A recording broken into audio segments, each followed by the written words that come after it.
Oh yeah, who's out there?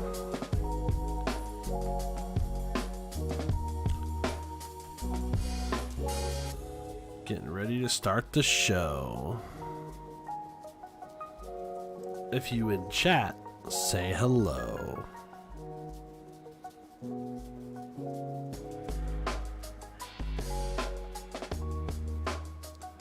Oh shit, it's Sarah. We open them up with the stream beats while I'm sending out Snapchats.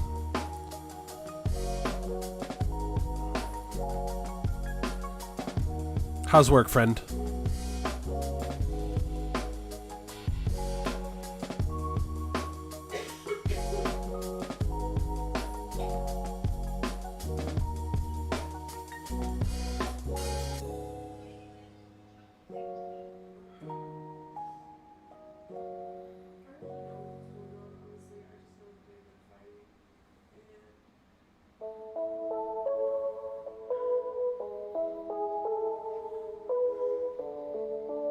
Yep, I do know. I do know about the work. Yeah, really? Alright, let's drop the stream beats down a little bit. Switch scenes here. Oh shit, we're live. Look at that. I'm playing Civ. I have no idea how this game works. That's what's up.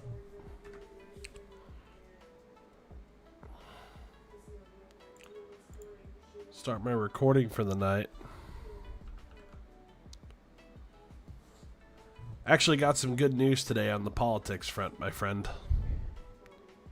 Which is rare. Where's my correct? Oh, right.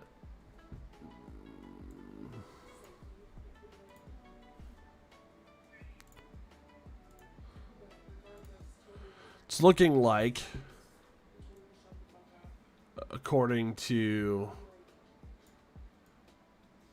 the leader, that the Progressive Caucus intends on holding the line on the $3.5 trillion corporate, on the infrastructure bill. And they are demanding that that bill gets passed alongside the other infrastructure bill. And it's kind of like, hey, finally, the Progressive Caucus is actually doing something that the people want. Who knew that that's what they're there for?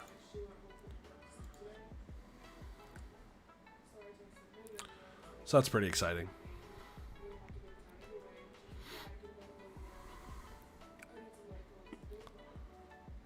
What else was I seeing today?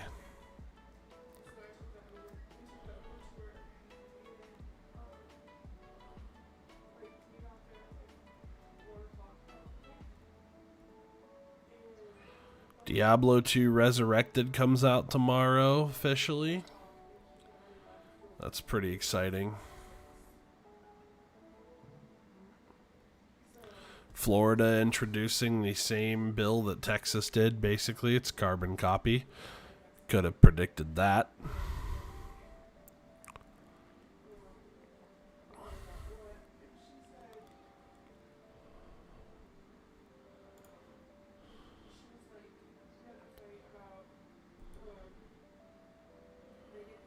What else we got today?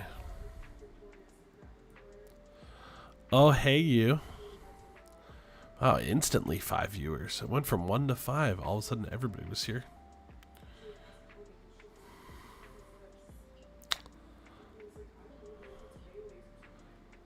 You think Iowa will do the same six week ban that Texas did?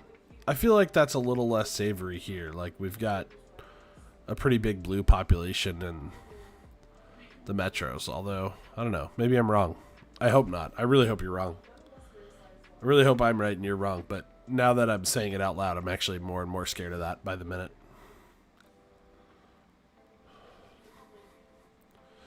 It's a weird, scary time in politics for sure, with some of the shit that's going on.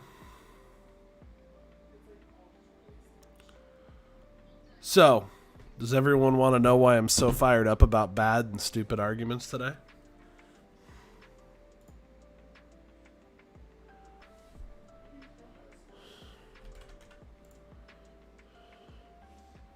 Because I've got a lot of them. See if we can pull this up.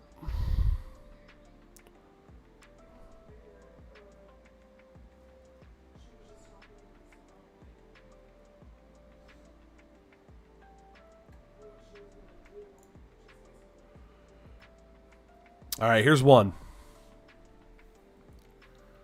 This guy posts. Good, nice guy I like, right? Post this you know, meme that's basically just about people paying less in taxes than you.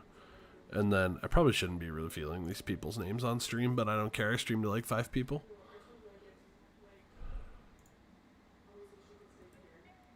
This guy goes on to start talking about being upset about the fact that people who are super wealthy are paying less in taxes than normal people is just protected jealousy, trying to convince the government to do nasty things to people rather than encourage people to figure out a way to thrive without hurting other people. He's literally making the argument for taxing the rich and trying to argue it as a reason to not tax the rich. It's the dumbest thing I've ever seen on a Facebook conversation. Like, hey man, why can't you just leave those people alone and not hurt them? Yeah, that's what I would like to ask Bezos and Zuckerberg and Gates and Buffett and all of those guys. Why is it that you think you need to work the government down to where you pay nothing while we're all paying 20, 25% sometimes of our disposable income in taxes? Just absolutely nauseating. What else did we have? That's not the one. That's not the one. Probably got deleted off of the other one. It got pretty heated. Oh, maybe it's still there.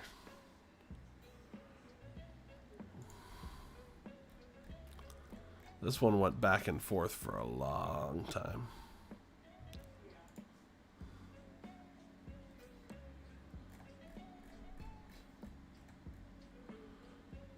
Had people arguing that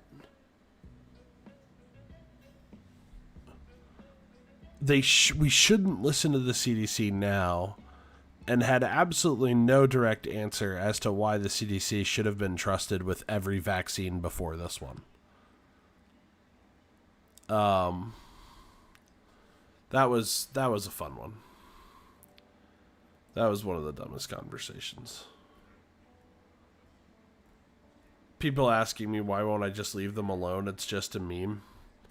Not understanding that that meme is spreading misinformation about vaccines that people are buying into. Also, Joe Biden is destroying the country. That's a solid argument. Single-handedly. I'm also a partisan Biden hack, even though I said in this conversation, I think that him and every president for the last 30 years are war criminals that should be behind bars. Because that's how extreme I am about my anti-war opinions. But we're just going to play partisan politics and call people hacks and not really understand what's going on. I don't know. So, like, it's fascinating to me how much people pass bad arguments as good arguments. But the most egregious one this week has been the whole I believe in personal choice when it comes to vaccines. I don't think the government should be forcing people to get vaccines. All of these arguments are bad. Like all of them. Oh man, I have no good option with this.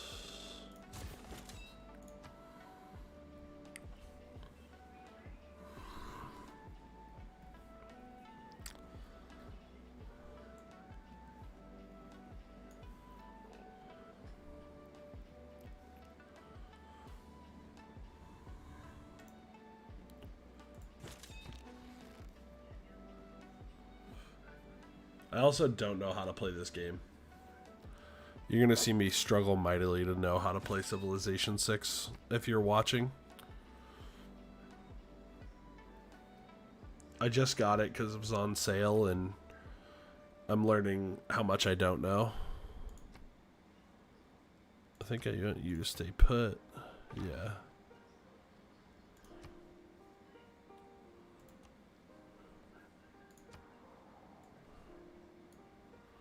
I'm very close to a golden age, which means I need to do like one more thing for that to happen. Oh, this should do it.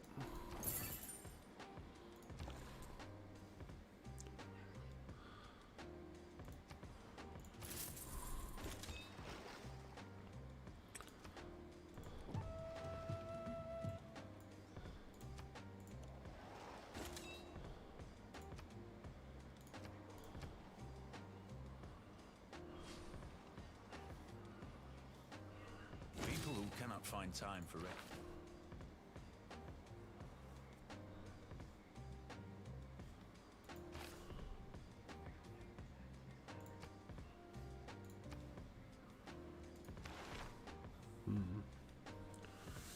See what we got here.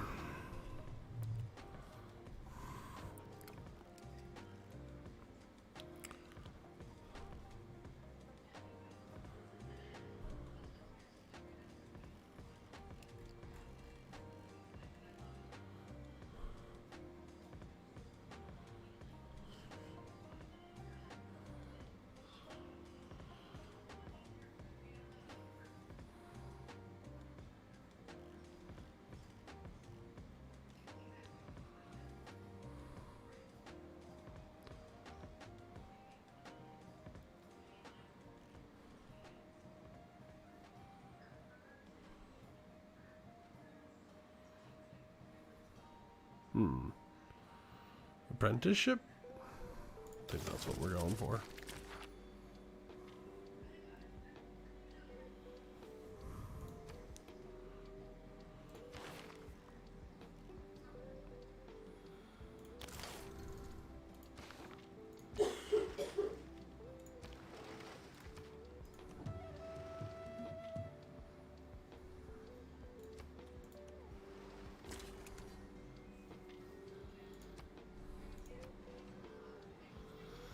I need one more era score, and I don't exactly know how to get it.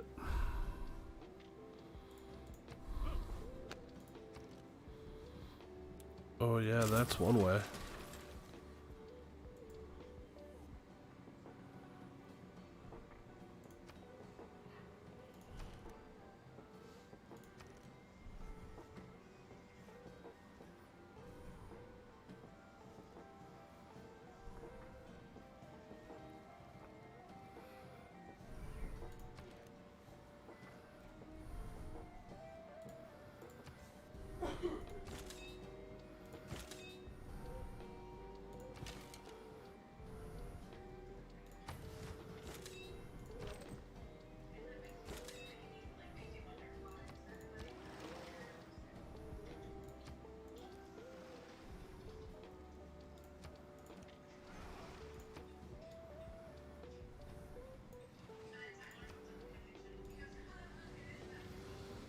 Oh, it's tornadoes. Get out of there, people. There's been a tornado outbreak on the Rio Negro. Man, that is terrifying, actually.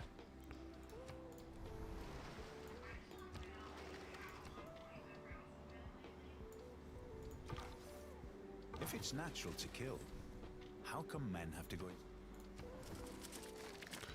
If it's natural to kill, how come men have to go into training to learn how to do it? What a great question.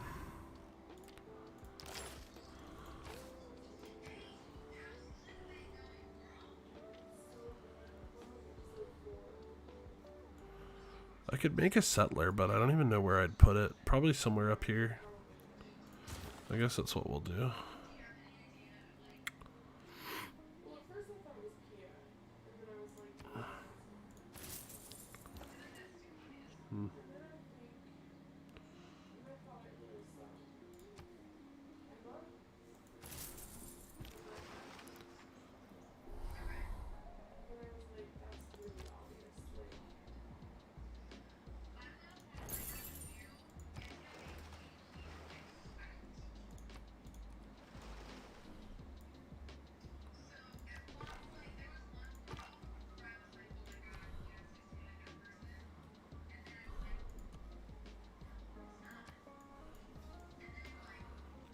I need one more point to go to a golden age.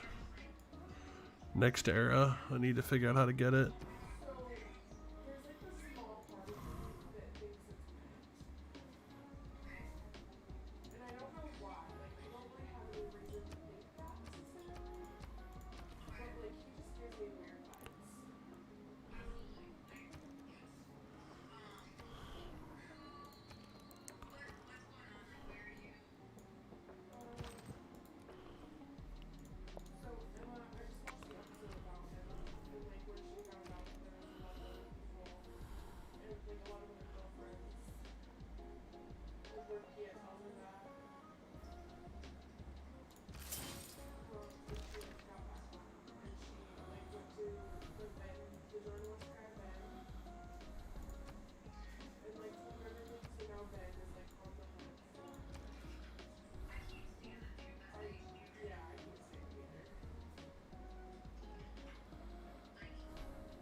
Sweet, I did it.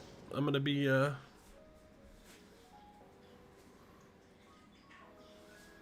Ooh. Open borders and gold for some horses. We can do it.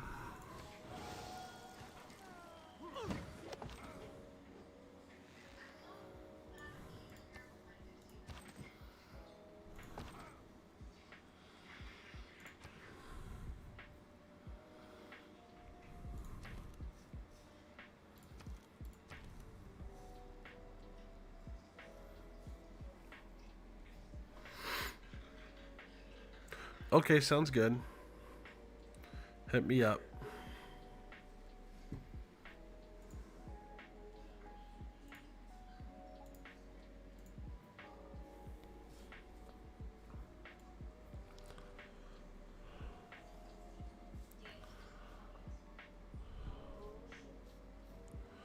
I don't really know what to do.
Oh, there goes my scout.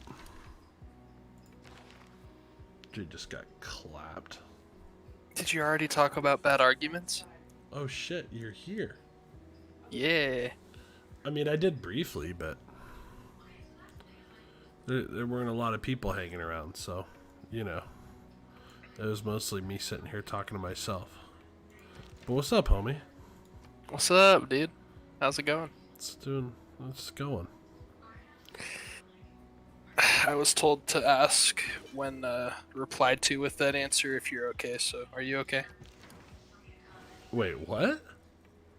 When I ask how's it going and they say it's going, I was told to ask if you're okay. I'm okay. Honestly, recovering from this cold has been hell. Yeah, I can imagine. Absolute hell. So bad arguments, huh? Dude. The best of them. Hey, look, I'm entering a golden age. I don't know what that's going to do for me exactly, but each of my citizens gives more loyalty pressure in their city. This pressure also affects other cities within 9 tiles, but 10% less effective per tile, challenging the loyalty of other cities. And I get a powerful gameplay advantage. Alright, let's see. +2 movement for all builders may purchase civilian units with faith. Builders and settlers are 30% cheaper with faith and gold. That seems like the winner. Let's do faith stuff. Civilization 6. Yes, sir. My brother used to play Civ 5 a bunch, and he said that he played Civ 6 and didn't like it as much as Civ 5, but It's interesting. I don't know. I haven't played either of them, so I can't really say. It looks pretty cool, though. It's a really neat game. Like, turn-based RTS is not what a lot of people, you know. Is it actually like an RTS, or is it strictly turn-based? I thought it was strictly turn-based. Well, it's strictly turn-based in the sense that the only thing that you can do is turn-based. But, like, all of the elements of the game in terms of gaining resources, resource management, all of that stuff, like, is all very, like, pulled from RTS games, you know? Mm-hmm. So, that's interesting. Ooh. Yeah. Ooh. Make my light cavalry strong. And help me get great profits. See what happens. Micah better be watching the stream. I think she's talking to somebody in the background over there. Invincibility lies in the What defense. the heck? It's time to How close are you to, settle somewhere new. To partner? You mean affiliate and far. Yeah. Far? Not really trying for it anymore, though. I'd rather be able to continue to multi-stream, to be honest. That makes sense. Such a... Yeah, and maybe it's just more of like a passion project that you just do because you enjoy it, not because it's like... Exactly. Love it. Exactly. So let me ask you, friend. What do you think? Amy. What do you think is the hallmark of a good argument? The hallmark of a good argument. Well, I mean, I feel like there's a lot of tenets that go into what makes an argument good, but I mean, obviously the first thing that makes an argument good is that it, whatever the subject is, the argument, I want to say benefits people, and maybe that's not the right way to put it, but I guess when I think of like political issues, like maybe for example like immigration in the country, if you're gonna make a good argument about that, I feel like it needs, and it obviously depends on who's arguing, but it needs to benefit the United States the most. You know, I feel like that's an important hallmark. It needs to benefit the United States. Well, and I mean that in the context of the United States. Okay. If you're viewing it from that perspective. All right. It's entirely contextual, I feel like. I think you're a nationalist, I think because there's roots. Disagree with you somewhat on the framing here. I think I maybe I'm just not like conveying it properly, because I feel like you hit a point where you just keep going up the tree of like overarching ideas and stuff to debate about, where you reach like almost the pinnacle, like what should we be doing in life, like what is our goal as a human species, like, and at that point it's like, okay, so what benefits humanity the most. All right, I see. You're lost in the weeds. Let me help you out.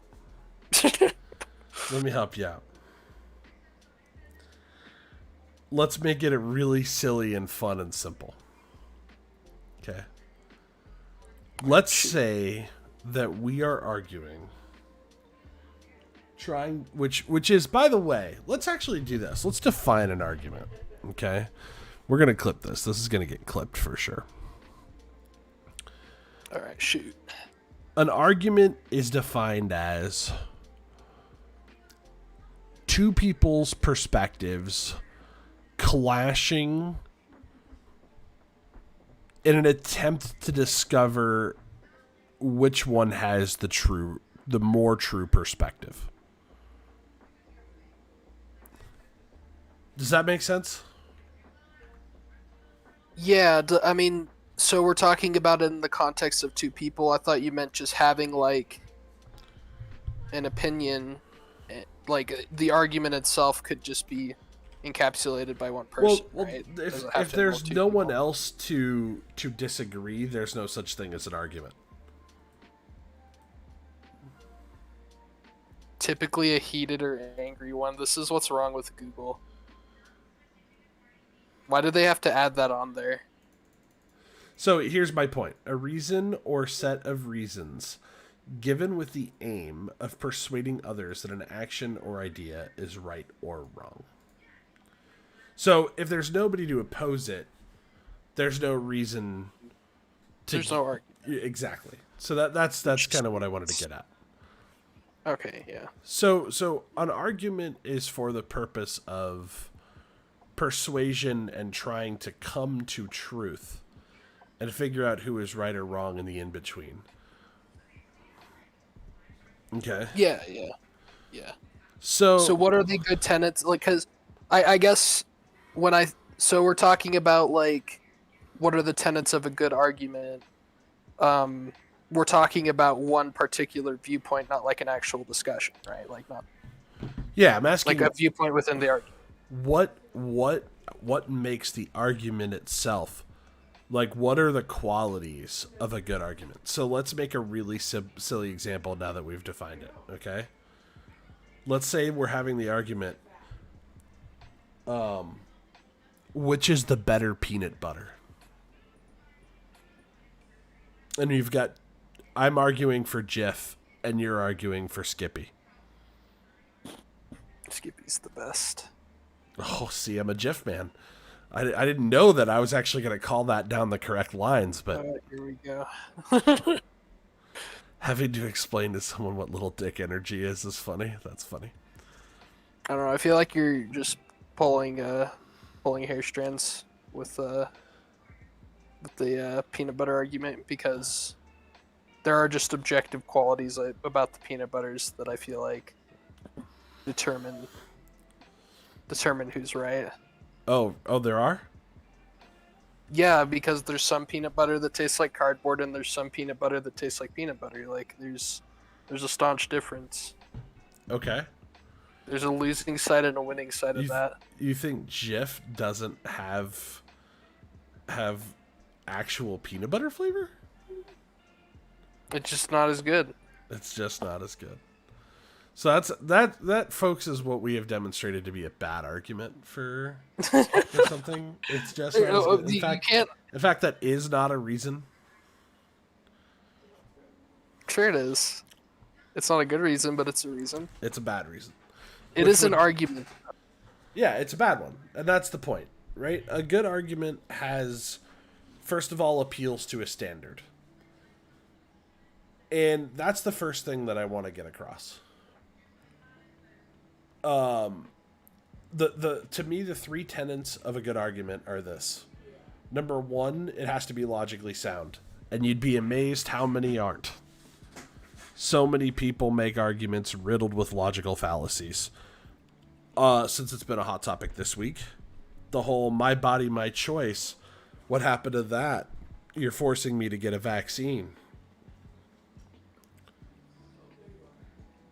What happened to my body, my choice? That particular line of argument falls into three logical fallacies. Number one, it's a false equivalency because my body, my choice is an argument about what to do about myself and my reproductive system, which does not affect any other human on the planet. Right. And no one else's rights. Now, if your argument is it actually does affect somebody else's rights because that fetus, is a human with rights, that's where the argument is for that. And I think it's still an open argument, right? But that's not the same argument as, oh, my body, my choice. I don't have to put a vaccine in my body. You can't make me. Well, that's just not the same thing. We're not talking about the same thing. We're talking about an action you do with your body that does have an effect on other people, right? Right, that's kind of what I was getting into with like the being most beneficial to the like context, Yeah, but you don't even actually have to do that to make a good argument, because there's a lot of cases where the good argument isn't beneficial to anybody, but it doesn't make the argument not correct. Yeah, I suppose that's true. So then you have the second tenet is it must appeal to a standard that's agreed upon. If I'm arguing that Jif peanut butter is better than you, and my standard is because it has the better color of brown, and you're arguing that Skippy is a better peanut butter, and you're arguing based on the standard of which peanut butter tastes better, we're not having a good argument. Yes, I agree. And then the third really important tenet, and this might be the most important, and I hope everybody's really paying attention to this one that's here, because I really wish people would get this right. Oh, no. Your opinions don't fucking matter. An argument has absolutely nothing to do with your opinion. And at any point, the words, well, it's my opinion, should not come up in an argument. Okay. Now that we've got that out of the way. I think that's I mean, maybe you should elaborate on that, because I think there's some important differences between an opinion and like making an objective claim about not objective, but like a subjective claim about something important. I feel like there's a staunch difference between the two. Like, we're talking about the difference between, we should go to war with China and my favorite color is blue, like people think that those two are both opinions, and I think they should understand that that is not the case. So here's what I mean about an opinion, okay? And why your opinion doesn't matter when it comes to an argument. Even in the case of the Jif peanut butter and the Skippy peanut butter, if we were actually having an argument about that based in reason, there is an objective standard that we would have to set out to agree upon, which is the better tasting peanut butter, right? And then we would have to lay out what would appeal to that standard. Having the most peanut flavor, the most natural peanut flavor. Maybe we disagree about that. Like, we would have to figure out who likes a sugary a more sugary peanut butter, whatever, right? Yeah. All of that would still not be a matter of opinion, and that's the whole point of the appeal to a standard. A shower with interesting arguments? I'm not sure what that comment means, Kelsey, but Well, and I was gonna say too, I feel like in the peanut butter context, if you want to express an opinion on the given topic, just say, I like Skippy more than Jif, or I like Jif more than Skippy. You know, like that's an opinion. Here's the thing. It's not a matter of your opinion that mRNA vaccines don't work. There's a standard to be determined about whether or not a vaccine works and whether or not the new mRNA vaccines adhere to that standard. That standard has long been established. Most of the people arguing on this other side are now trying to change the standard. That's the trick that they're playing. They're trying to say, well, I can still get the virus. Yeah, but that's never been the standard. You can still get the virus with a number of other vaccines as well. Measles is only about 88% efficacious as a vaccine. A lot of people don't know that. Maybe, like, correct me if I'm wrong on this, because this is my understanding of what a vaccine is. You're basically just putting, like, a tame form of whatever substance you're trying to fight against into your bloodstream to make your body familiarized with it. Correct. And then just increasing your immunity to it. Like, that has literally nothing to do with... it's not like a medicine or something like that. It's, like, literally... You're just putting it into your body in a tame form. And that's why people are getting sick with the vaccines, right? In extremely rudimentary form, yes. What you're doing is you're triggering an immune response. And what a lot of people don't realize is most of the symptoms that we experience during like an illness is not actually a direct cause of that illness, right? It's the immune response required to fight off that illness. Right. You know, fever is an immune response. Overproduction of mucus, that's an immune response to help get rid of whatever's there. Right? That kind of thing. Yeah. So, that's the part a lot of people don't realize is, kind of like you said, yes, when you're putting the vaccine in your body, you're triggering an immune response. What's fascinating about mRNA, which is the new ones that they used for COVID for the first time, is what changed is we no longer have to culture and build out the proteins for the virus in a lab for several years before we can make the protein. All we need is the genetic sequencing, and then we can essentially send an encoded artificial message into the body through a different medium and have the body react to that genetic code of the virus instead of an actual version of the virus itself. So there's no COVID in the vaccines. There's a artificial COVID code in the vaccines, if that makes sense. Yeah, but in simple terms, it's kind of what I said earlier. Yeah. So what you're doing is you're saying, hey, body, here's a thing. Now that you know what it looks like, go kill it. Yeah, it's like having an attack dog. Yep. And just saying, like, hey, you see that guy over there? Get him.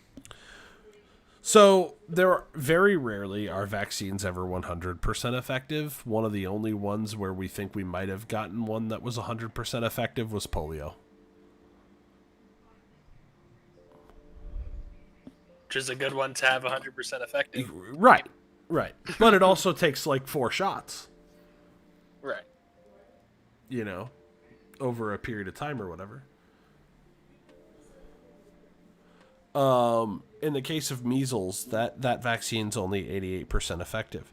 So all these people are like, you don't even get immunity from the virus with the vaccine. Yeah, you don't have immunity to measles right now, but do you know why you don't have to worry about your kids getting measles at school? Because everyone got the fucking shot, dumbass. Yup. It's that simple.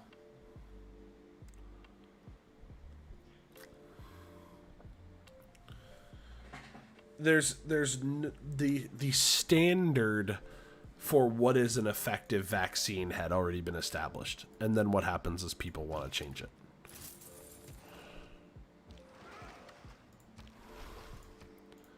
Which I find very frustrating. Yeah, I understand that. For sure. So I don't respect anyone's beliefs or opinions, to be honest. Especially my subgenre argument. Well, Especially doesn't respect that one. So this is the thing that Sarah said on Facebook the other day. Let me see if I can find it. And I thought it was a really good point, and she deserves some credit. So we're gonna shout out our Sarah, friend of the show, average people talking friend. We're gonna shout her out. Look at all these people you're doxing. Yep. Yep. No fucks given.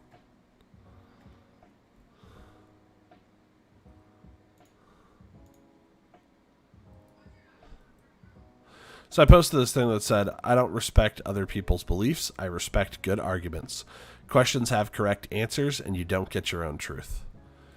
And Sarah said, beliefs do not deserve inherent respect just because someone believes them. Respect my beliefs is a phrase only ever uttered when someone does not wish their arguments and biases challenged. I do not respect the beliefs of racists, sexist, and homophobes. Clearly, belief is not in and of itself worth respect, or else why would we never look with disdain upon those who hold beliefs that are generally considered repugnant? Why then must any beliefs inherently be respected? Truth aside, there's more to earning respect than belief alone, and that goes for all subjects. She went on to say, and this isn't even just about the beliefs of religious nature, even lower stakes things follow this rule. There are beliefs within every community, hobby, culture, friend group, or platform about how things should be done. Spend 5 minutes listening to an argument about any Wizards of the Coast product, and you will find a belief that you don't respect. This is true. Yeah.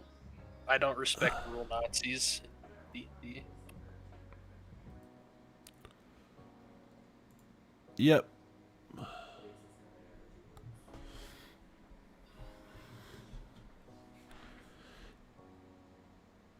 Oh, I see. I think one Kelsey's thing that I will in the shower. And so now she's listening to interesting arguments from the shower. I get it. I was gonna say too, I think this is maybe not important to mention in the intellectual context that we are in when discussing this, but I think what causes some people to use the opinion shield and the belief shield is obviously the fight or flight response of not wanting to discuss those topics because it's difficult. Not even necessarily because they strongly believe in what they are talking about. Well, cognitive dissonance. Wow. Hard. Oh god, dude, it's been a rough week.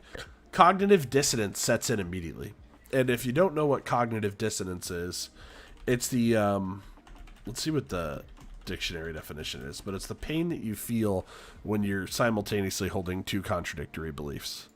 Yeah, the state of having inconsistent thoughts, beliefs, or attitudes, especially as relating to behavioral decisions or an attitude change.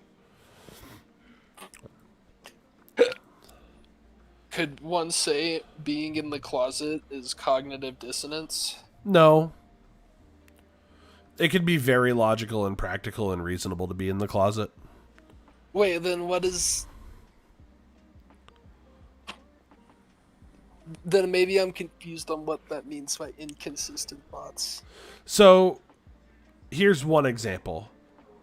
I know smoking is bad for me, but I choose to keep smoking. Right? It's where you do things that are inconsistent with what your underlying beliefs or attitudes actually say. And so when this becomes revealed that an underlying principle, that I actually have a great example of this, because I sort of challenged our mutual friend Caleb on this. Oh boy. He was complaining about the government with the forcing of the vaccines. He's like, Right. I'm vaccinated. I just don't think that the government should tell people that they have to be vaccinated to do anything in public. So here was my challenge to him. I said, well, what if you go, the government shouldn't force me to do anything, you know, that I don't want to do in public. Does that mean that the government should not be forcing you to go? What if you really want to always go 85 miles an hour in your car?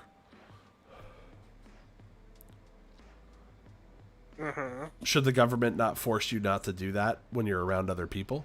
I mean, there's nothing actually stopping you from driving 85 miles an hour in your car if you do it all on your own private land. You can go 100. You can go 150. Have a ball if you have the land to do it.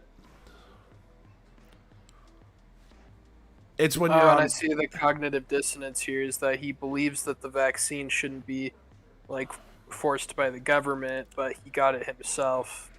Therefore, act like in inaction, like advocating for the vaccine. So he knows that it's more dangerous to have unvaccinated people spread throughout the population. But what he's actually cutting against is, I don't think the government should force people. But in other moods, he's perfectly happy with the government forcing people to do things to be safer around others. Right. So that's what I started pointing it out to be, and then he literally went to, why can't you just accept the fact that I have a different opinion on this than you? And I said to him, it's because I'm demanding that you be consistent with your opinion.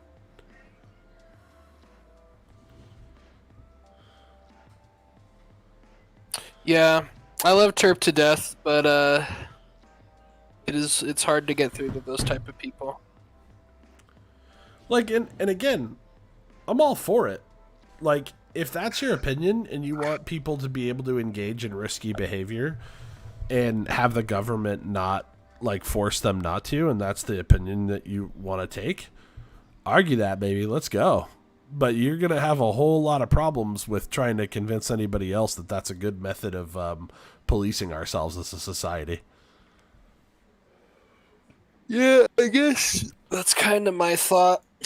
Is like, if you're gonna provide thoughts on a discussion, defaulting to the opinion shield is like kind of like not a good form of discourse. Like, by saying that you have a problem with the government doing certain things, you are entering the political discussion hemisphere. Like, well, whatever the word, I don't know what word I'm looking for, but you're entering the ring. It's just you're just entering a discussion, an objective discussion, like, kind of period, right? Like, right, and that's one thing that annoys me is people who are just like, who complain about the internet, how it's like, oh, everybody has an opinion on everything. Could you all just shut up? It's like, that's just not ever how humanity has worked, and we wouldn't be at the point we were at if that was the accepted form of thought on a, you know, on something like that, you know. Like, if we weren't having these discussions, if we weren't forcing people to think outside the box a little bit, we would all just be idiots. Very true. We would all still be cavemen. In fact, all of us probably wouldn't even be here. Like, maybe a small portion of us would be here. Yeah, good arguments are just necessary. And, like, being able to understand it. Like, I really feel like we should be teaching more of these things in school. What constitutes a good argument, how to facilitate a healthy disagreement between two people, what media literacy is, what logical fallacies are. Like, I think all of that, really. Absolutely. Yeah, it's like, it's not really even, like, it's not a part of core curriculums, that's for sure. And there really aren't a whole lot of teachers that, like, actually do it. was fortunate enough to have teachers that taught us how to have proper discourse and stuff like that. But They did, huh? not ever. Surprisingly, yes. If you can imagine that in a small Wyoming town, if you can imagine that. I can't actually imagine it. That sounds... You know what I'm kind of realizing about Civilization? What's that? This is like if Settlers of Catan took steroids. Dude, it's honestly like... it's so big brain to play this game. Like, I don't even know what I'm doing. I'm sure I'm getting it all wrong. Yeah, I don't even know where I'd start with a game like that. But, man, dude.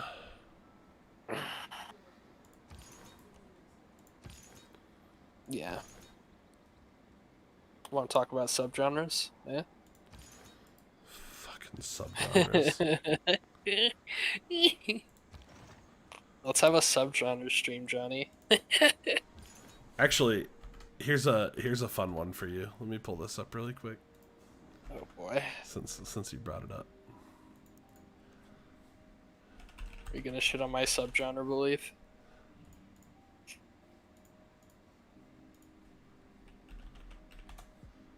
Look at how many tier lists are about the word genre.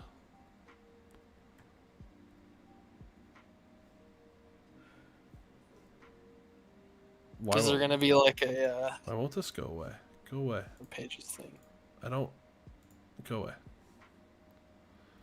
Oh my no, God. advertisements. That ad is the worst. There's literally... It just sits there in the corner. It's trash. Do you not have ad blocker? Not on that browser. Oh. That's because I'm on my... I try. alternate I profile. usually.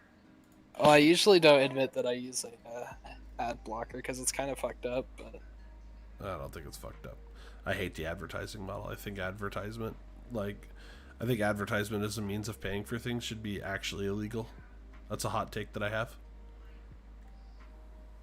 I think I agree with that take. But honestly, what I feel bad is that there's honest people that get sucked into it, and they're just because that's.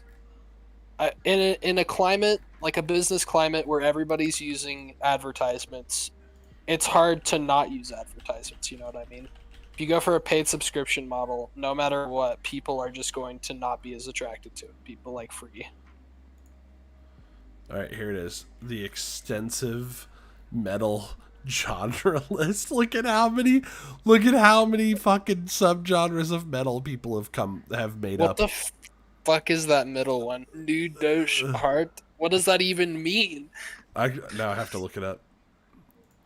I was gonna say, don't tell me you know what that N-E-U-E. means. There's no fucking way. You'd be bullshitting me if you told me you knew what that meant. Oh yeah, it's the old Duce. No, I have no fucking clue. Sludge metal? What's a sludge metal? DEUTS.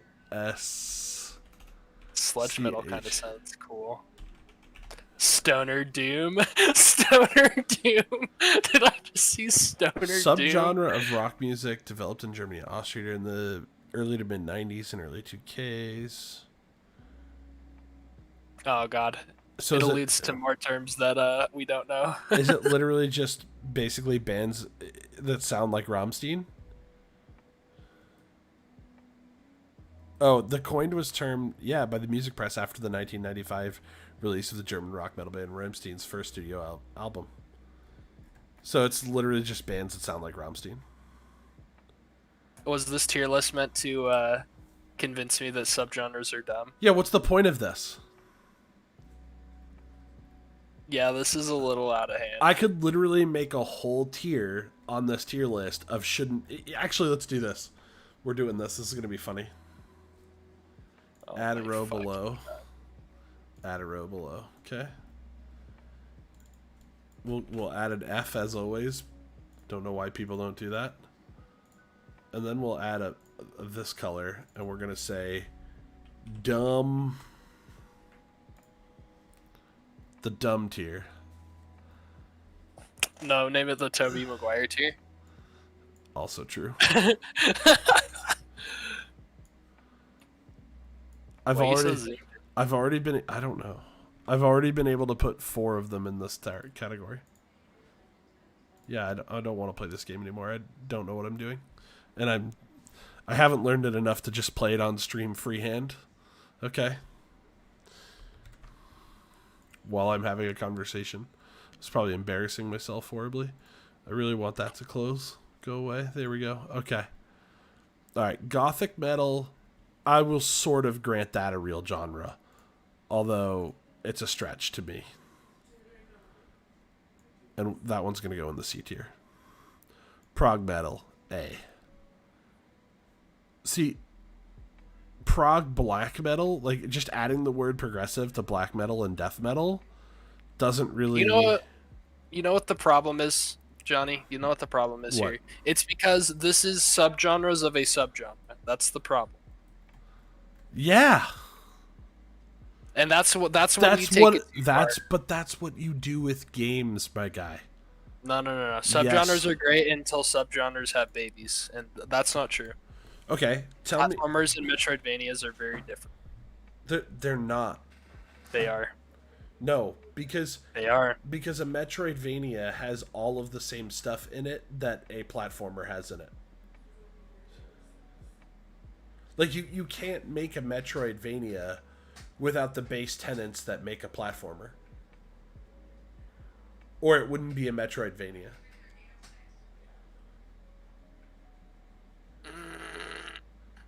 I feel like We're getting back to good and bad arguments again because that was really No. good. That was really good. I've got him on the ropes. I don't think no. I will not fall like this. No. Okay, so there's a point, okay, right? The family tree can only be so large. This is too far. Actually, you know what? I'd bet you $10 that all of these genres on the list probably have something distinct about them that separates them from the rest. As crazy as it seems. I mean, sure, and I could actually probably infer what it is for most of them. You know what my problem is with them, though? Is that some of them are just made on the premise that it's just like, oh, it's just metal, but it's made by these people. And sometimes that doesn't actually have a unique sound compared to everything else. Right. So, and at that point, the subgenre has become useless. But with the Metroidvania and the platformer, there are distinct characteristics about a Metroidvania that differentiate it from a platformer, making it an important subgenre. I would say that of all of the video game subgenres that you might have an argument for, Metroidvania would be one of them, right? But that does not... The problem I had with when we had that whole argument before is you tried to tell me that it wasn't a platformer. I feel like platformers Metroidvania doesn't have all of the characteristics that would determine it to be a type of a platformer. All Metroidvanias are platformers. They certainly have a lot more going on. They certainly have a lot more specific things to them. But, like, your whole problem is you just don't like when people describe things in broad terms, period. It depends on what we're talking about. If it's something I don't care about, they can describe it in broad terms all they want. But the problem is what do they care about? Well, I'll listen to you talk about the subgenres of metal all day, and I don't care about metal that much. And I would do the same for you with games because we're friends. But I mean, in general, like, yes, you know. I didn't. I'm not gonna do this list, but we have to properly do that real quick. Gent. The King. Is that your favorite? Yeah. I thought your favorite was deathcore or whatever. Well, so yes and no. What do they have for deathcore listed here? Old school deathcore. What other deathcore they got? Progressive deathcore. Technically, this is what After the Burial is. It's progressive deathcore. Progressive deathcore. So regular deathcore doesn't tend to have like guitar solos and that progressive song structure that was laid out by Metallica all them years ago.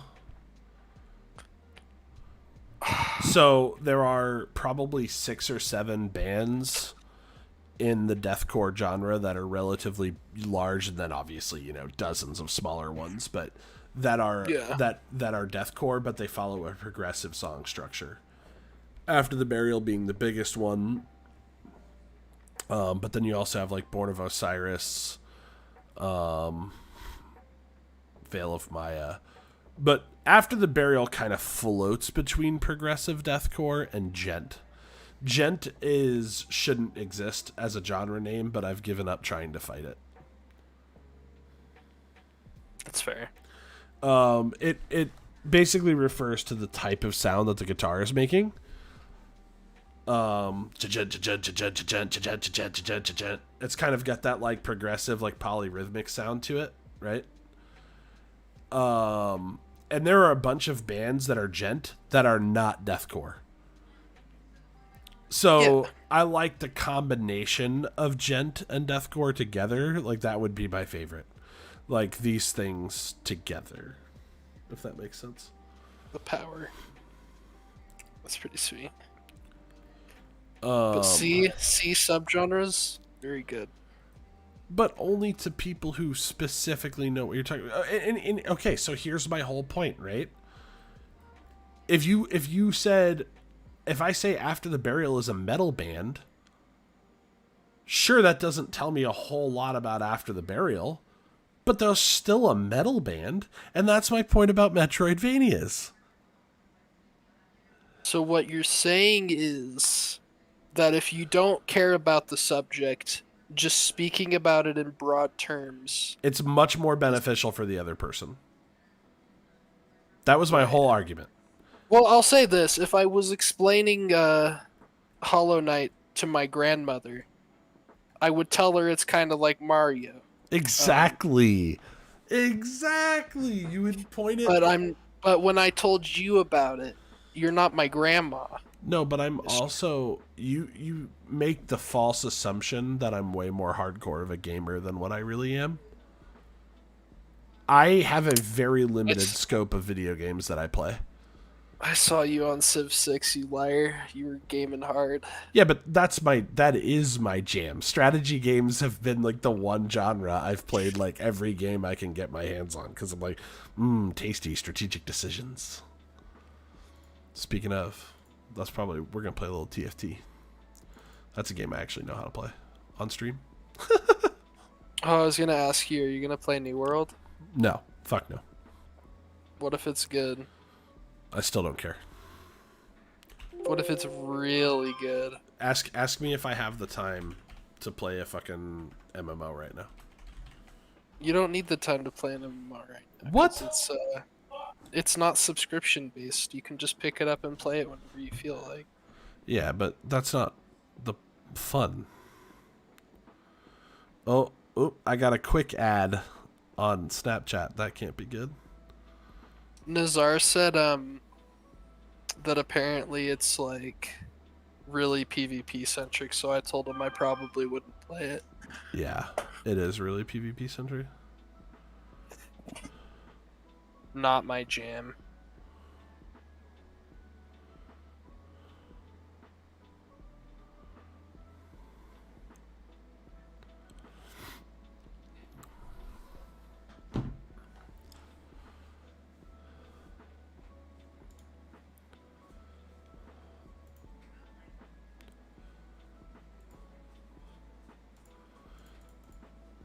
I still haven't hit platinum this season in TFT.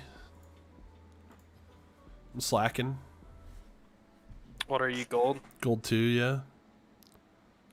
That's higher than my rank in TFT. That's pretty good.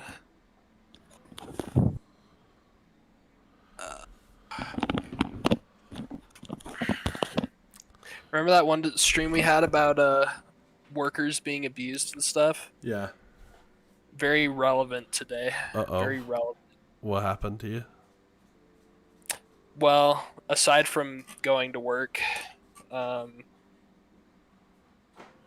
I just went to work today, so that was kind of the relevance.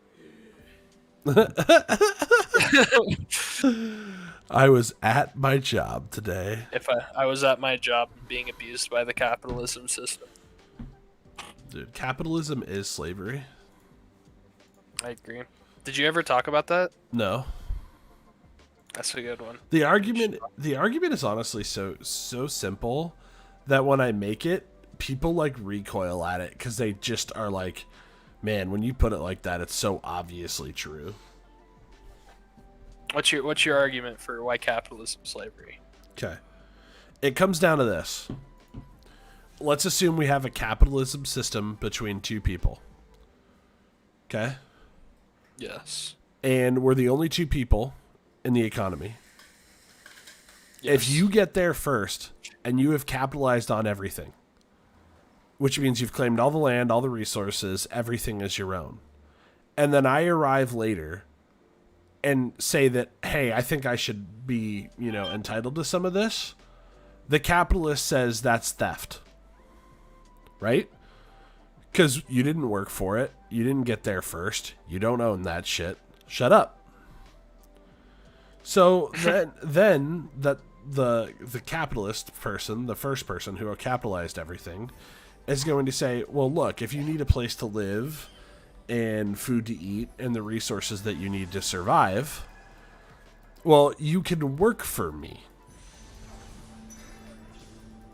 And then I'll share some of it with you.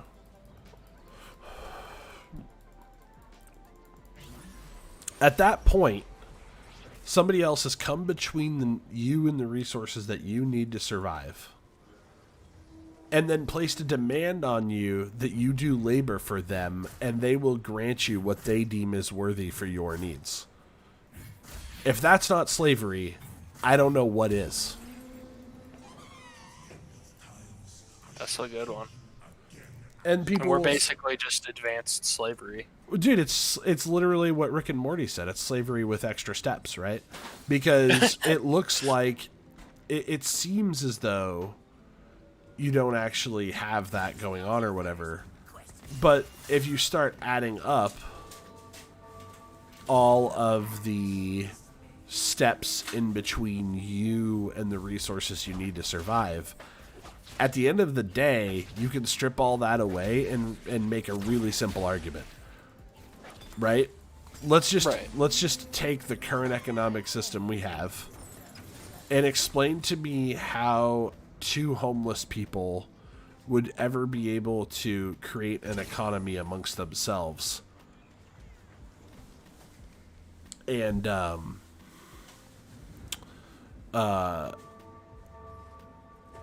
work for themselves. What resources are they going to get? They can't, because there's an outside influence that's already claimed all the resources and all the land. So they have no place to stand, they have no place to sleep, they have no place to gather resources. Yeah. You were effectively a slave to the system. Point blank. Thanks for reminding me. Yep. Feels bad, doesn't it? You know what, maybe I should start putting that on my Snapchat story since I never post on there. Just your friendly daily reminder that you're a slave to the capitalist system. And the thing is, I am a capitalist at heart. I just think that we should be playing capitalism with the luxury and not the basic needs. Right? Yeah. I think we should be providing a bare minimum to everybody that what they need to survive. Holy shit, this guy has 3 2-star units already. You gotta make the Monopoly game fair, is what you're saying. Yeah, like, make sure everybody at least has the basic, and then from there I think that you play capitalism, because you do need some motivation in the system for innovation and growth, Otherwise you'll never invent anything or do anything. Right. But you should also have to justify that innovation and growth in a means that doesn't, in a manner which it's not like,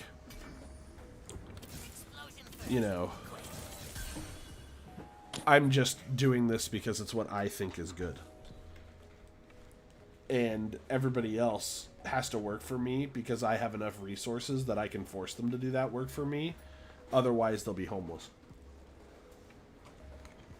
Yeah, it's like if somebody comes up to the Monopoly game, it's like, you know what? I'm gonna give you all the red ones just to make it fair. You can have the red ones and some money. Now, granted, they can make a living off of the red ones, but they'll still get fucked by everything. But at least it's like less fucking, you know. What's wrong with T-Mobile? A lot. What's wrong with every mega corporation? I think she's Johnny, talking didn't you about say her you hated actual Skyrim? service. What's that? Oh shit. What do So I? didn't you say you hate Skyrim? I don't hate Skyrim. I just don't find it enjoyable. Oh. See, that's an opinion. Yes. That's correct.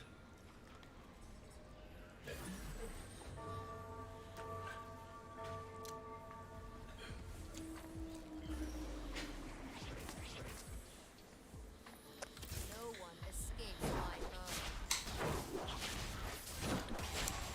This TFT game is not going very well out of the gate for me.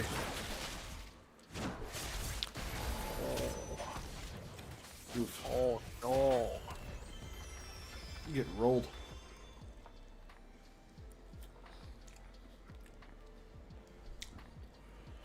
Kelsey says T-Mobile's stupid. Well, I agree. If you guys want to hear about a really shitty company, you should check out Skyline Solar. Oh man. Just If you thought terrible Amazon practices. If you thought Amazon was horrible to their employees, oh. Skyline is just straight up. What's the word for it? Trash. They canceled 2 of our installs this week, Yeah. and we didn't get compensated at all. So Oof. I told them I'm gonna have to start lining up at the soup kitchen soon if they didn't start getting us some work.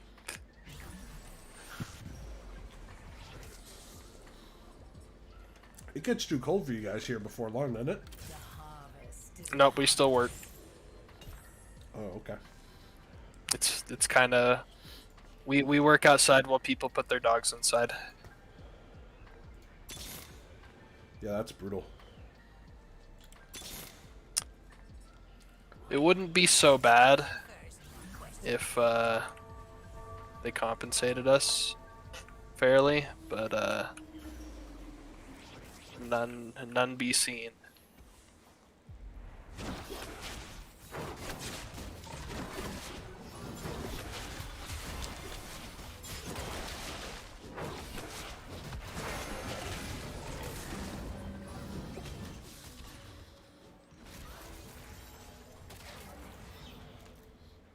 Wow.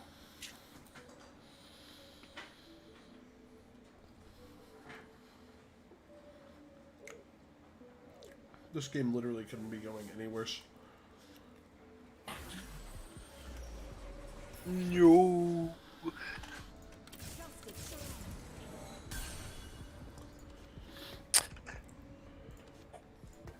So when we do another tier list stream, Hammer? That was pretty fun. I'm not gonna lie. that was a good stream.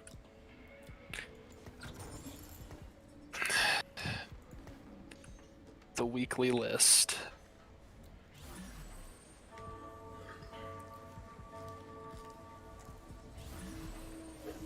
I think Sunday I'm gonna do free will versus determinism. You haven't done that one already? No, I've been waiting for my buddy Chet because he's really big into it. He has this group on Facebook called the Free Will Project. Ah. And I appreciate his insight. Hang on, I'm gonna grab something out of my fridge. Okay.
You know what's an underrated combo?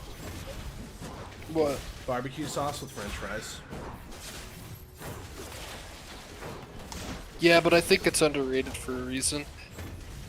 Nah, bro. So tasty. I don't know, man. I don't know.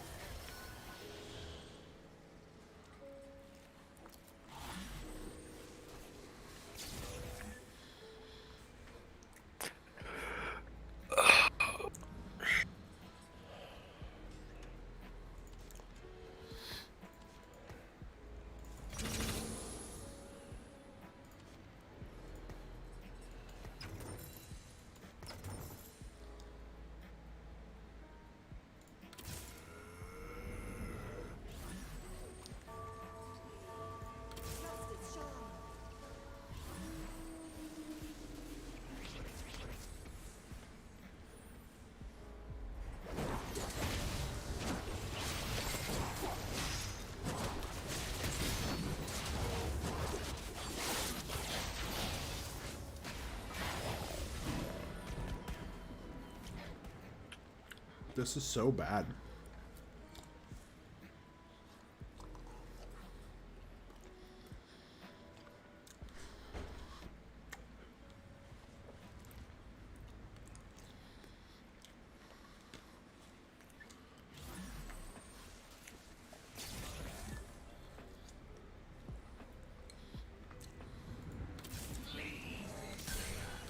Until it gets a lot better really quick all of a sudden.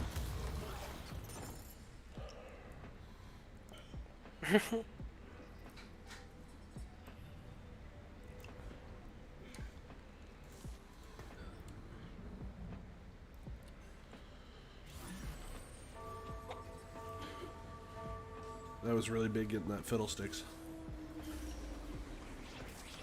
Fiddlesticks is my League of Legends main.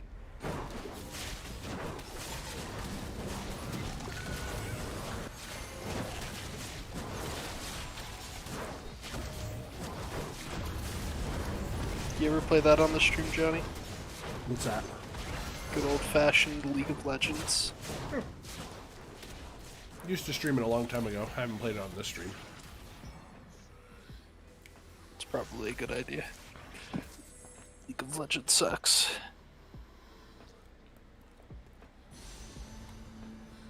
And that is not only not an opinion, but a statement of fact. Oh boy. Oh boy. It's time to do Spellweaver things.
Not good.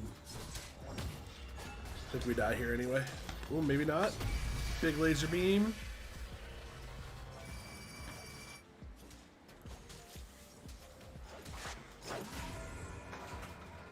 Yep, we died. Rip. Oh, bad choices.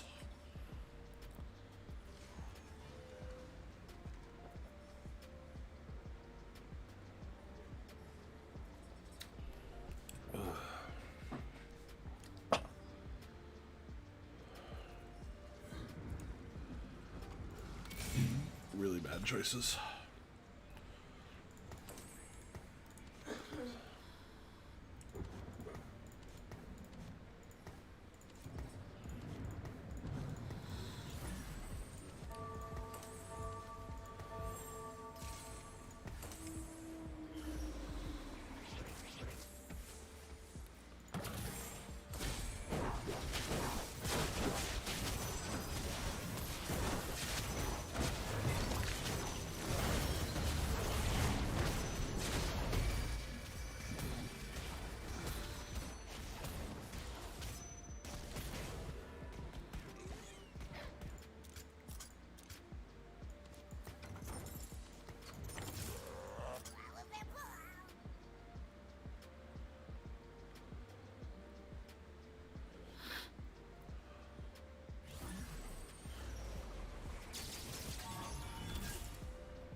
All right.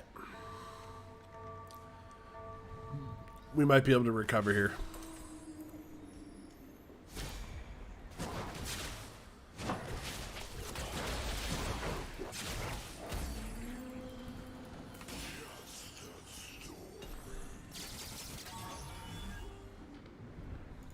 Explosion first, questions later.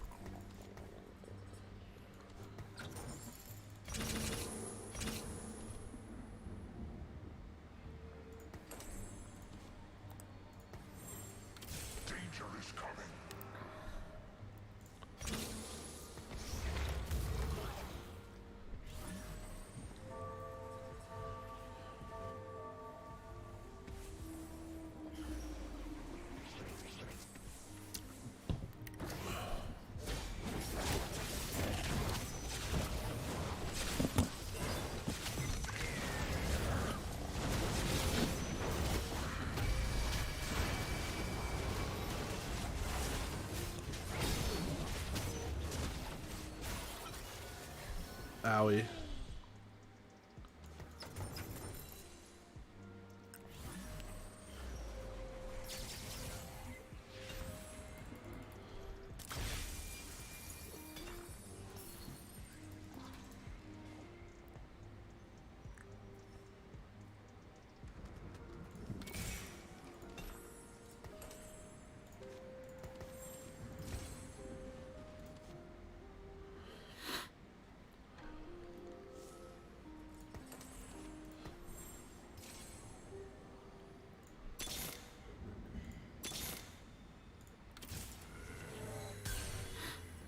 All right.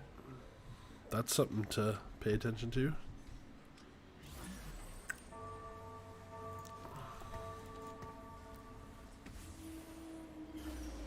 Did you leave, Liam? No, I'm here. Oh, cool. Just chilling, playing Skyrim, waiting for interesting conversation to occur. AT&T is better, obviously. That's why I work for them. Thank you. Just in case they're watching the stream. Also, I mean, they just objectively are better than T-Mobile.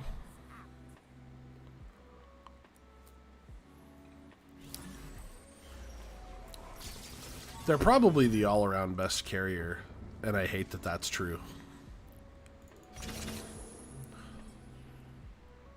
Like, I wish it wasn't. That's true. You could ask me for help if you have issues. I can help with all kinds of issues.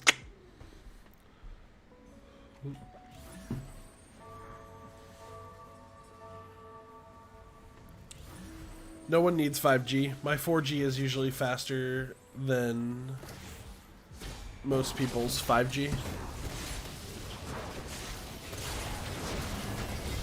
You ain't wrong.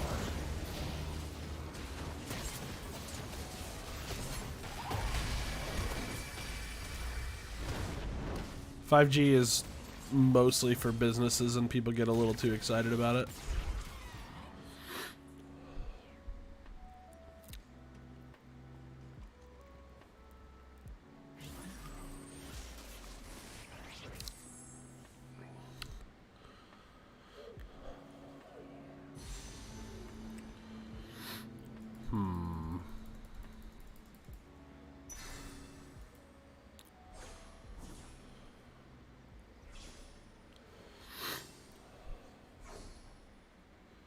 Yeah, you can send me. Absolutely.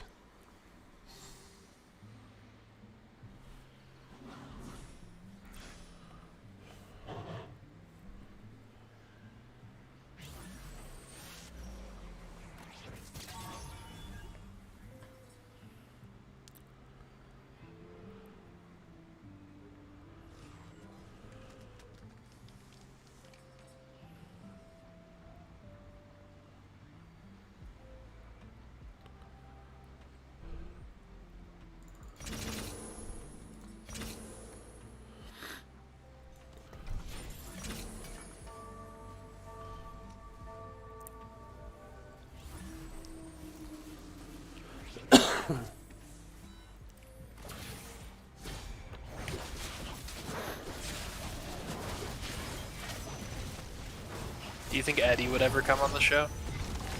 No, Feels bad.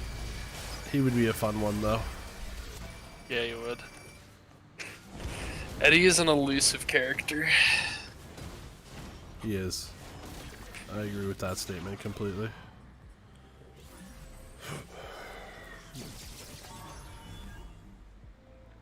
It's the way he likes to keep it, I suppose.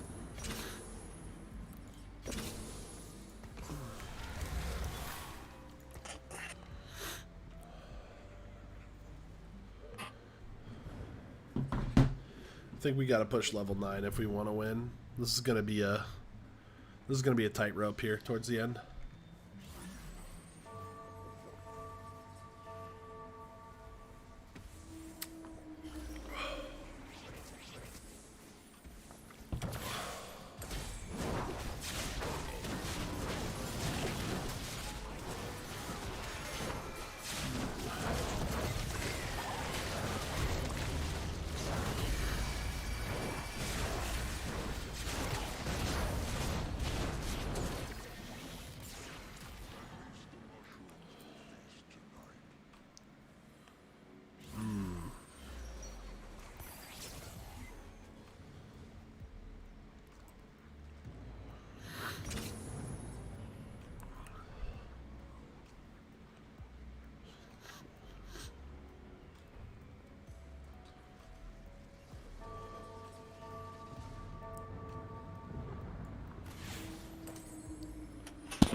That's actually really big.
Hey, new follower. Oh no, new host. Well, thanks, Kelsey, for hosting me. You didn't have to do that. Oh.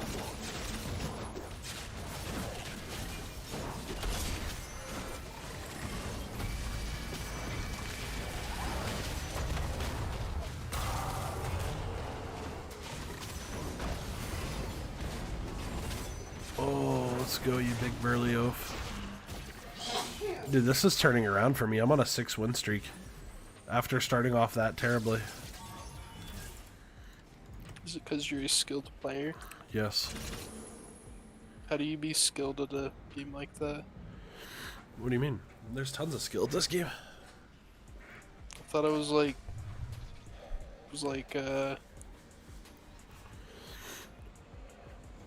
I don't know where I was gonna go with that. Okay. Oh, sh. I just need a replacement for this Zyra. Another Revenant, probably.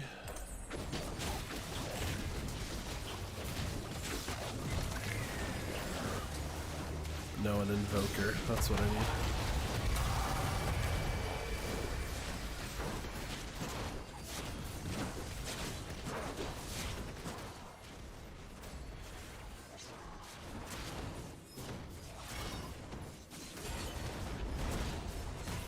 no way.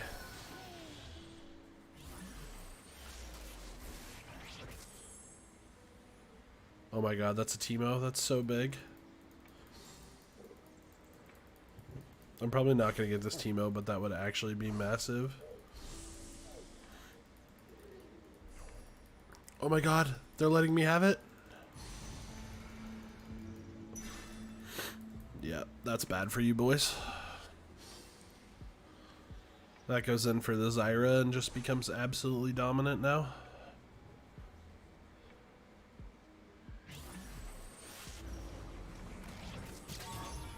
Oh, well, you can find me and add me on Facebook. That's very allowed.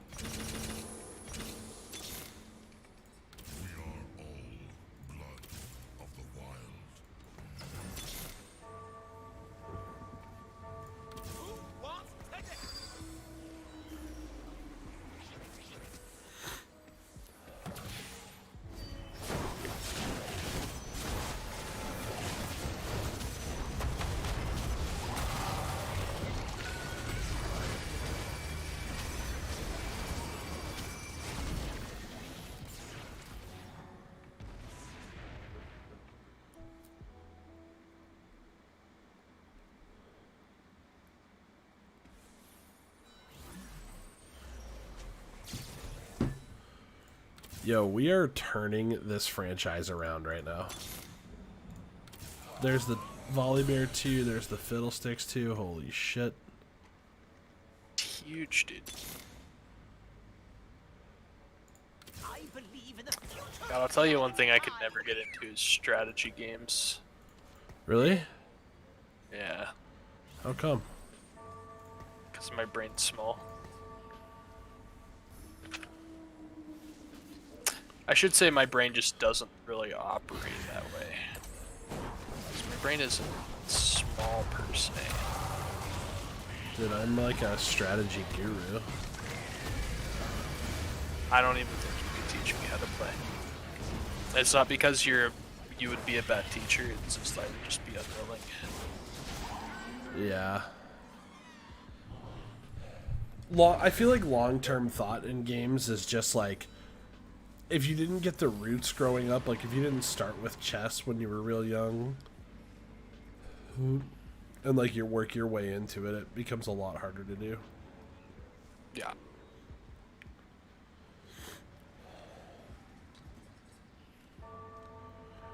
Yo, this is Oh, another yes, big and upgrade. Mario. In Mario Party? Yeah. Nice. It would be my honor.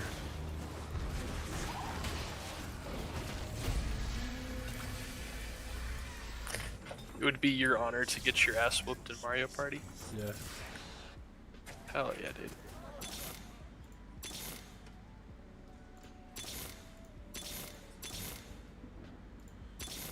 Come on. Come on. I believe in the future of dragonkind. There's Teemo 2. With a giant slayer, a jeweled gauntlet, and oh my god, this is gonna be absolute filth. This Teemo's about to do so much damage this round. Let's keep an eye on this.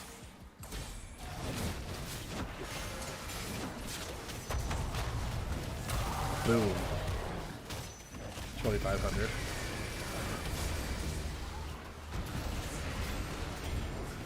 $5,600. That was absolutely filthy.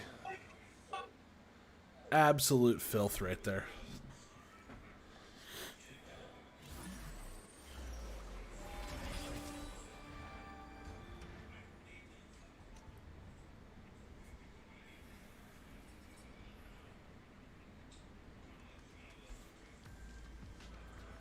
Now this is an interesting choice.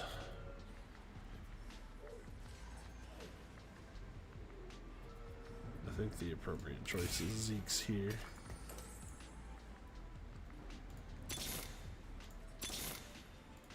There's Vel'Koz too. This should be a winning comp now.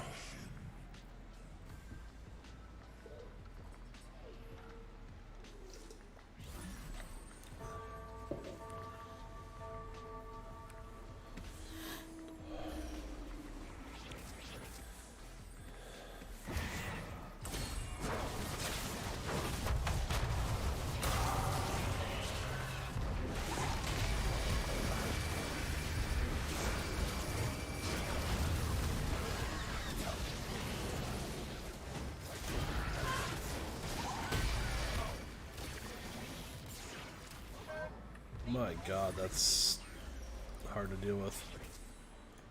Oh, there's Ivern too.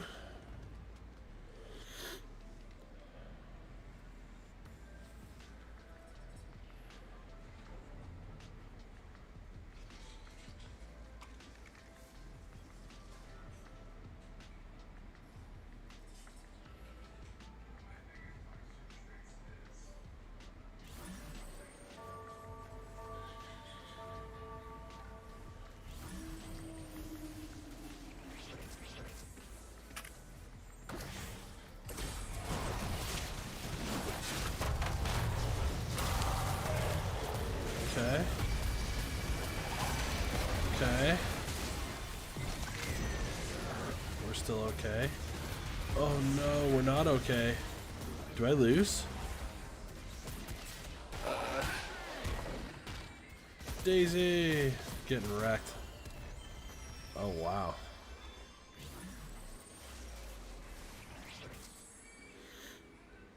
Oh, there's a donger.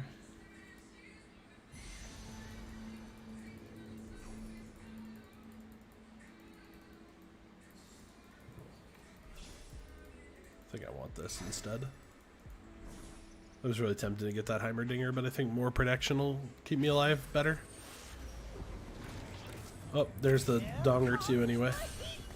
And that allows me to put this here. Protect my 5 most valuable units.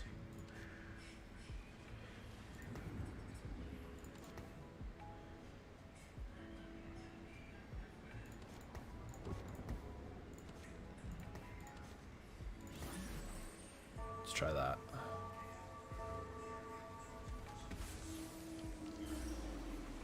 Ugh. Oh, I'm so nervous.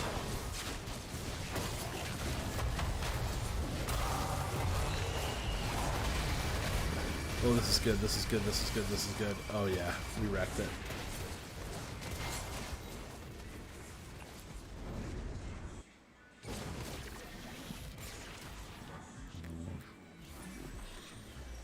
Alright, that's third.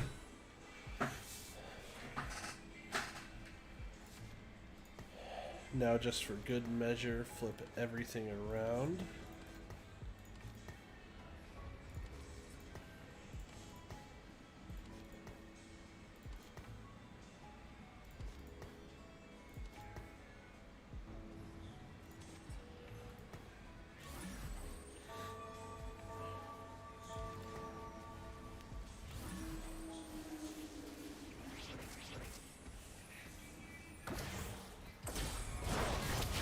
This is the guy that beat me last time. Let's see if the little change does it. Oh, oh, that Vel'Koz beam was perfect. Yes, yes. All right, that's a second place, maybe even a first. Oh my God, that's another locket.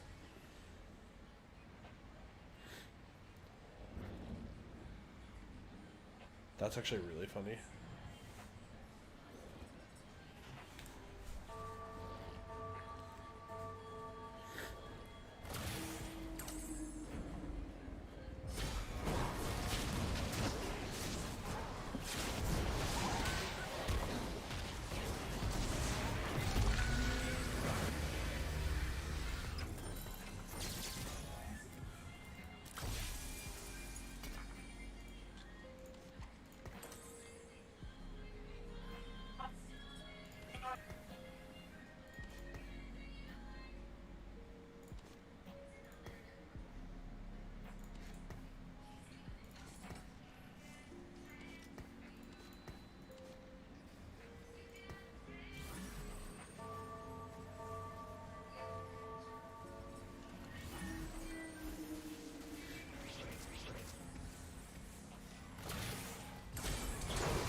That's the win. Let's go. Let's go. Oh, man. Who's the best? Roush is the best. No, he's really not. Roush is the best. How do you know? Have you played with him? TFT? Yeah. Yeah. Is he bad? No, he's actually really good. I'm just better. Alright. Right, I see. Alright, Kelsey, can you hear me?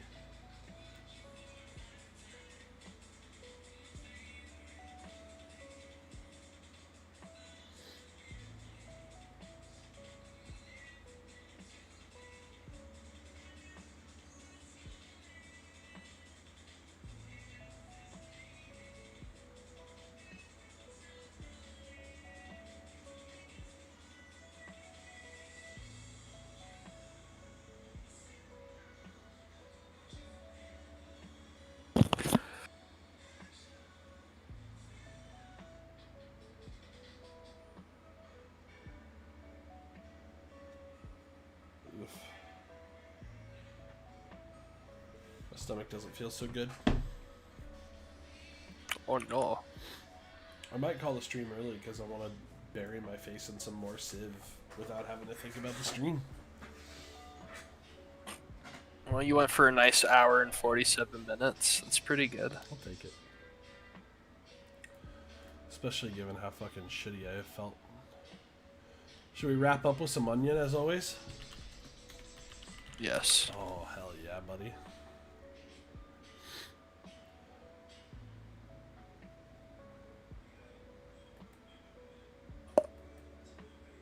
Oh, God. Things your therapist is legally obligated to report to the police. You may think you and your therapist have a confidentiality agreement, but the truth is, most medical professionals are known snitches. Should you tell them, your therapist is legally obligated to report the following things. Threats of self-harm. If at any point during the session you reveal you're a danger to yourself, your therapist is obligated to make sure you get the jail time you deserve. Feeling kind of blah. According to federal law, therapists must immediately notify the police if a client discloses feeling a little off or sort of confused about stuff. Seems correct. Of course, of course.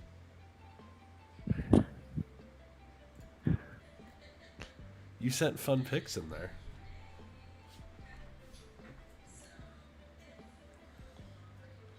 And where? In Snapchat?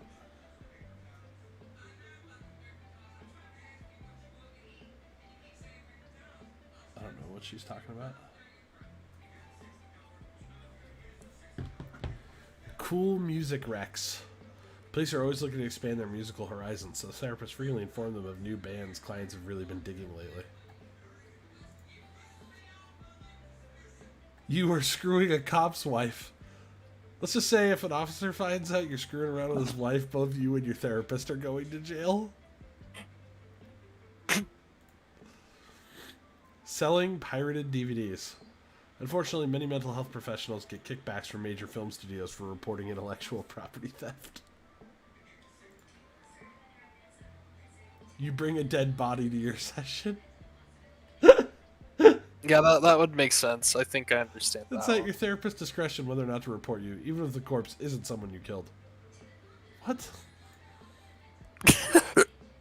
Your counterfeit check. Luckily, by the time the report reaches the authorities, you'll already be long gone with the 45 minutes of free therapy under your belt. Oh my god. That's so good. That's a good one. It's a solid one. If you have a crush on a police officer.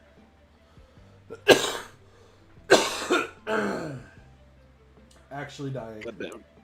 Goddamn snitches telling them that I'm in love with Jerry. Jerry, the police officer. If you're just going on and on. Therapists are obliged to report any and all boring people to the proper authorities so they can avoid sitting through your excruciatingly dull witness statement in the event of a crime. Holy shit. Oh, jeez. Suggesting that it might be easier to, or that it might be time to discontinue therapy. Keep forking over that copay, bucko. You're going straight to the slammer. Available bank balance. How else are the cops supposed to know who's worth shaking down?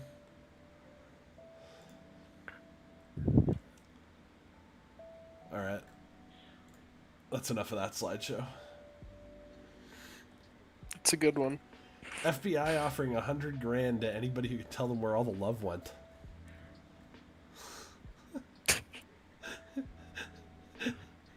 Saying they would respond immediately to any actionable intelligence. The Federal Bureau of Investigation announced Wednesday that they would offer $100,000 to anybody who could tell them where all the love went. We are calling on all Americans to come forward with any leads pertaining to where that special little thing called love went, and if it will ever return to our hearts, said Agency Director Christopher Wray, explaining that any information related to the last known whereabouts of true human connection, warmth, and kindness could prove invaluable to their investigation.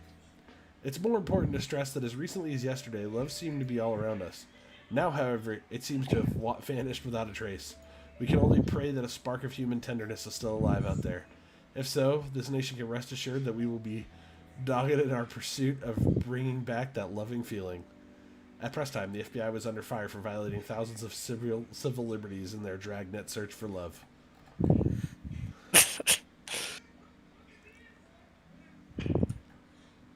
Some good ones, dude.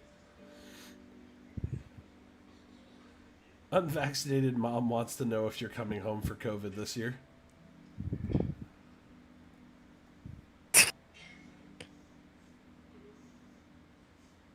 Hospital ICUs at capacity with reporters covering anti-vaxxers dying from COVID.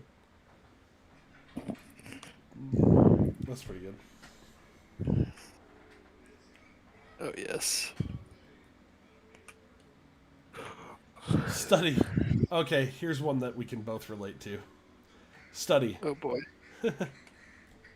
Marijuana ranks among best treatment for persistent existence. Noting the numerous therapeutic benefits of cannabis, a new study published Tuesday by researchers at Mount Sinai Hospital found that marijuana ranks among the foremost treatments for persistent existence. Many of our patients who incorporated marijuana into their daily routine experienced tremendous relief from years or even decades of chronic existence, said lead researcher Dr. Samantha Park, adding that marijuana consumed as an edible or smoked in flower form had reduced the strain associated with long-term existing across all demographics of participants. Without marijuana, the continual burdens of everyday being can often be unbearable.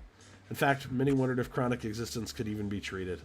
Thankfully, we're finding that cannabis can actually provide temporary relief, far surpassing even our best earlier cures such as suicide or cocaine.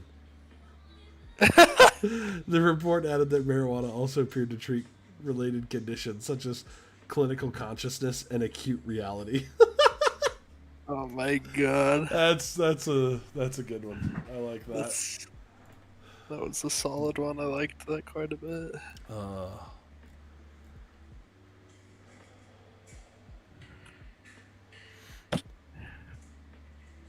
Poll finds most Americans would swap democracy for a $100 Best Buy gift card.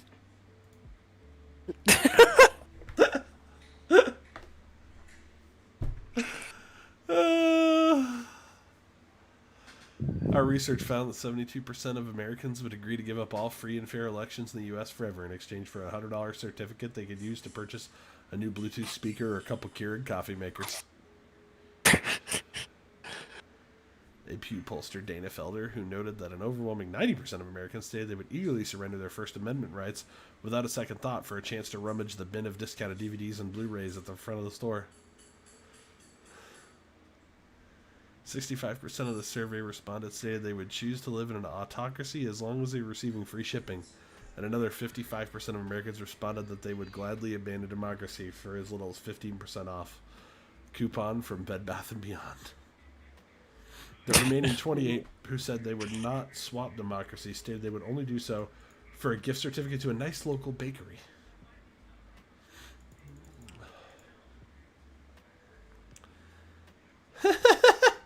Last time, Felder confirmed that the results were the highest they'd been since '96, when 80% of Americans stated they would live under Islamic theocracy in exchange for a $50 gift card to a Radio Shack.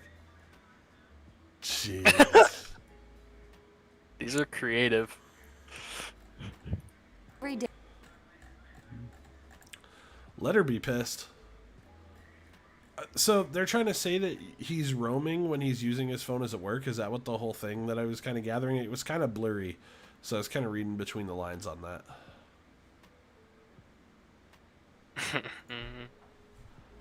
Have you ever seen the one where they were like, that's really stupid. Have you ever seen the Onion video where they're like talking about the new piece of shit? The Sony piece of shit or whatever? I've not. Turn up your volume. Turn up your volume real quick on the stream. Give me a second, I will. Alright, let's go. This is so funny, dude.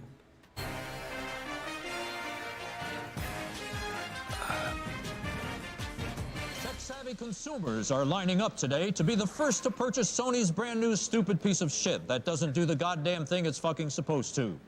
Onion News Network Tech Trends reporter Jeff Tate has more. Thanks, Brandon. It's being called the biggest fucking waste of your hard-earned money to come along in years. Sony's new stupid box thing hit the shelves at crowded malls and overpriced electronics stores around the country. It's got a whole bunch more memory and megapixels and whatnot than any of the other TV shit that I already have. I can't wait to get home and spend my whole fucking night trying to figure the goddamn thing out. If you can somehow claw and bite your way through the impossible-to-open packaging, this stupid piece of shit offers a wide variety of functions, including flashing random fucking words and numbers on its display screen, not coming with the fucking little doohickey thing it's supposed to, and being goddamned ass-backward as fuck. Sony spokesman Alan Compton said the company designed this sucking fucking goddamn thing to make everyone in the modern home want to tear their fucking eyeballs out. We listened hard to what our customers said they wanted the most out of their own home entertainment system, and then we pumped out this impossible-to-use fucking piece of shit. Anyone mystified by the device's numerous extraneous features can scroll through the interactive help menu, a labyrinthine maze of indecipherable topics of use to fucking no one. We want people to be screaming in unison from houses across the country. Work, work, you cocksucking piece of shit. What is wrong with you? Why can't you work like a normal machine? With a $100 million nationwide campaign to plaster irritating-ass advertisements for the retarded hunk of garbage every single goddamn place you look, Sony is expecting it to become the next fucking gizmo you absolutely have to fucking own if you don't want to feel like a toothless hillbilly living in some hillbilly shack somewhere. I love bullshit like this. Basically, I'll buy any goddamn thing that I see in an ad. The fucking piece of shit is available now. So run out and pick one up and invite all of your friends over to see if any of them can figure out this motherfucking time vampire. Unless one of them is a rocket scientist, Sony pretty much guarantees they'll have no chance. For the Onion News Network, I'm Jeff Tate. Thanks, Jeff. Sony says they plan to release an upgraded 800-gigabyte version of this piece of shit by the end of the year, just when you figured out the goddamn remote control for this one. It never ends, this shit.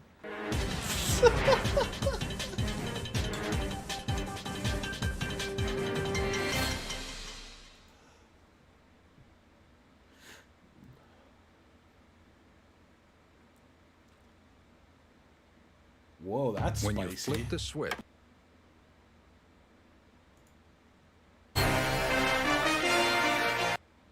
That video was from the Onion News Network. But this just caught my eye. I want to give credit where credit is due. But I also can't help but think that in the course of this, it also illustrates certain points, and I think that maybe Do they actually show the clip? Isn't Sam Harris kind of a douche? We could do two things at once. I'm going to try and do these two things at once. Sam Cedar, you mean? Ah, that's who I'm thinking of. Yeah, he is, but...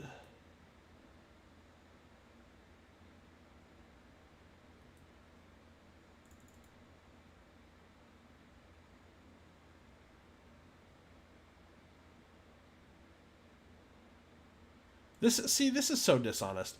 The Majority Report crew discusses how Harris's rise to fame was due to right-wing views on torture and the war on terror.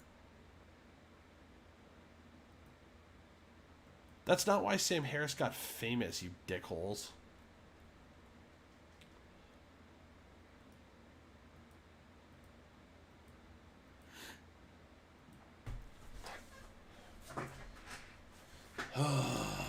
They'll do anything to paint somebody as right-wing on this show, I swear to God. But I'm not surprised that Sam Harris is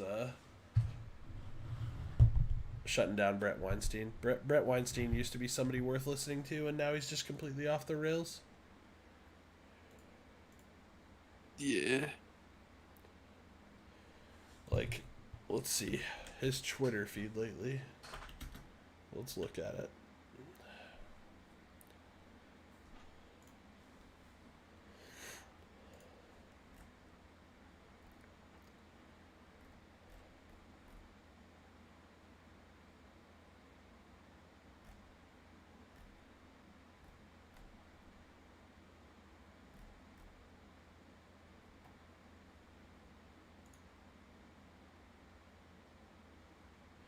As long as scientists keep wagging their finger at religious folks, we're never going to get anywhere.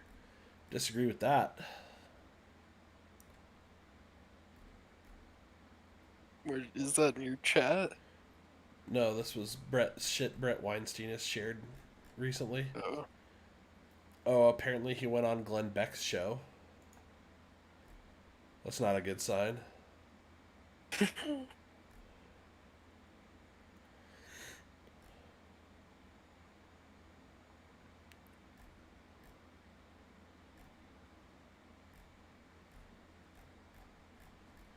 Yeah, he's gone like full like anti-vax. It's not a very good look for him. Like, I was kind of with him when he was questioning the origins of the virus and saying that this thing might have been done in a lab, and I'm like, yep, definitely worth looking into. And then he just like decided to fully embrace the far right nonsense and do this whole censorship whining thing.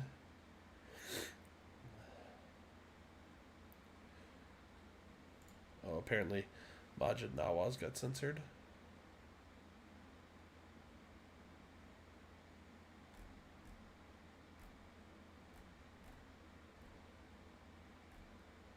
Fascinating.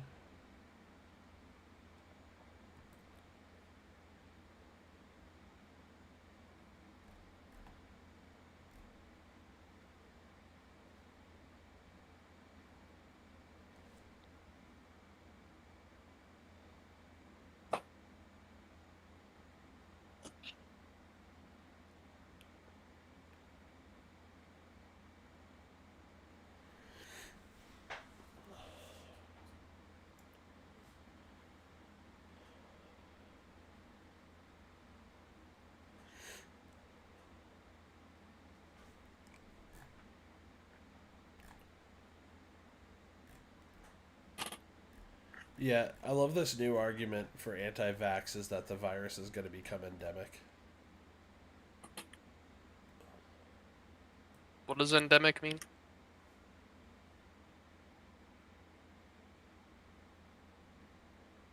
Endemic means like the flu, right? Like no matter what you do, it's always going to be with us.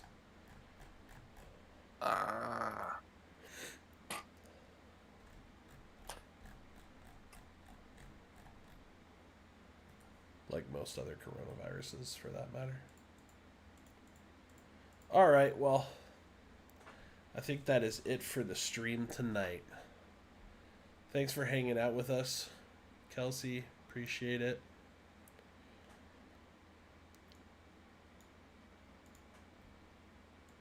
No, Yeah, I don't want to buy followers. But if I had $1 million, I'd buy your love. All right, anyways, that's how we're wrapping it up tonight. Some Bare Naked Ladies terrible impersonation. You a fan of the Bare Naked Ladies, Liam? Not really. I mean, they're good whenever I listen to them, but I don't like go out of my way to listen to them. I cannot even begin to tell you how wrong you are. Just for like not listening to them. That band is a Canadian treasure, and you're a piece of shit.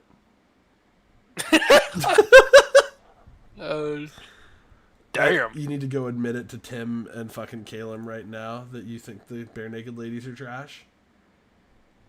I didn't say they were trash, but I will say that to them. Oh shit, Kelsey says she can be a bare naked lady.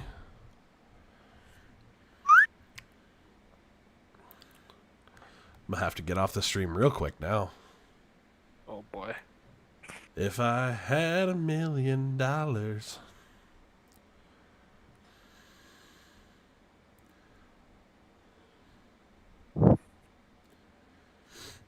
All right.